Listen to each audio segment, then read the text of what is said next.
അന്വേഷണ ഉദ്യോഗസ്ഥൻ കോടതി പറഞ്ഞത് ഞാൻ വായിച്ചേൽപ്പിക്കാം. ഒരു തെളിവും ഈ യൂത്ത് കോൺഗ്രസ് കേസിൽ ഇതുവരെ കണ്ടെടുത്തിട്ടില്ല.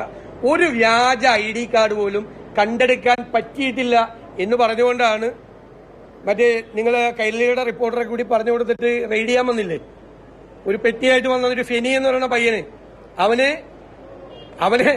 അവനെ കുറിച്ച് കോടതി പറഞ്ഞ പരാമർശമാണ്.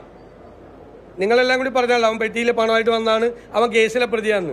ആ കേസിൽ കോടതി പറഞ്ഞ വാക്കാണ് ഒരു കാർഡ് പോലും കണ്ടെടുത്തില്ല, ഒരു തെളിവും കണ്ടെടുക്കാൻ പറ്റിയിട്ടില്ല എന്ന് ഇൻവെസ്റ്റിഗേഷൻ ഓഫീസർ കോടതിയിൽ റിപ്പോർട്ട് കൊടുത്തു. അത് ഇന്ന് പലതും വരും, അല്ല ഇന്ന് പലതും വരും, ഇന്ന് പലതും വരുമെന്ന്,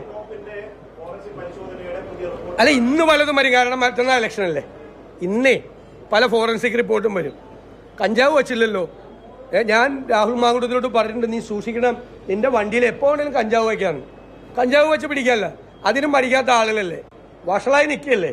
രാത്രി 12 മണി കഴിഞ്ഞിട്ട് ഉന്നതരായ വനിതാ നേതാക്കളുടെ വീട്ടിൽ വനിതാ പോലീസ് ഇല്ലാതെ റെയ്ഡ് നടത്തിയ നാണം കെട്ട നേതൃത്വമല്ലേ CPM-നുള്ളത്. ഇതൊക്കെ ഞങ്ങളിത് തുടരും, വിടൂലും അതൊന്നും വിടാൻ പോകുന്നില്ല. മനസ്സിലായില്ലേ? മന്ത്രിയും അളിയനും കൂടി നടത്തിയ പാതിരാ നാടകം കൈരളി ഉണ്ടായിരുന്നു അതിൻ്റെ അകത്ത്.